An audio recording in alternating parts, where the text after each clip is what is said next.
राम राम मंडळी, तर स्वागत आहे माझ्या आणखीन एका मिनी ब्लॉग मध्ये. तर कसं काय मंडळी, मग बरं का सगळं.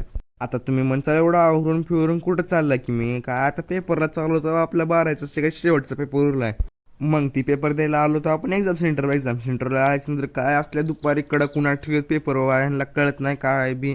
मग इकडे तिकडे फिरायला थोड्याच बघितलं की पोरं तर गेम खेळत बसले, तर बाबा ह्यांना बारावीच काय टेन्शनच नाही बाबा. माय बाप भरते फीस नाही बसते उडवा तू ग.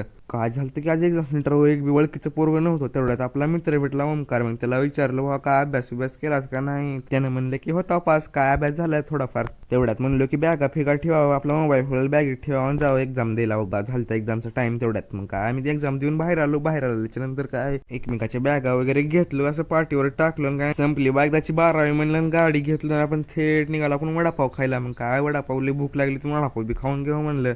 वडापाव तर नंबर एक लागला बाबा. वडापाव खाऊन झाल्याच्या नंतर गाडी घेतलं. ओंकारला विचारला कुठं सोडायचं नाही. म्हणलं काय मला बस स्टँडला सोड, आपली गाडी असते गावाकडची, गाडीत बसून जायला येते. मग त्याला बस स्टँडला सोडलो आणि आपण आपली गाडी घेतलं आणि थेट निघालो घराकडं.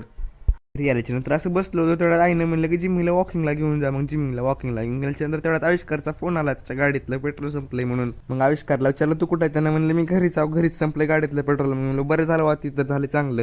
मग काय असं घेतलं बॉटलीमध्ये तेल पंपावर जाऊन. घरी येऊन ते टाकलं त्याच्या स्कूटीमध्ये टाकायचं. त्याच्या पप्पाला ती स्कूटी नेऊन दिलं, त्यांची घेतलं युनिकॉर्न घेऊन आम्ही थेट आलो पाणीपुरी खायला. मग पाणीपुरी बी खाल्लं. पाणीपुरी खाल्ल्याच्या नंतर जिरा सोडा घेतलं पहिला. जिरा सोडा पिल्याच्या नंतर आम्ही थेट चाललो होतो घराकडे. तर ह्या ब्लॉग मध्ये एवढंच. मला ब्लॉग आवडला तर लाईक करून चॅनल सबस्क्राईब करा.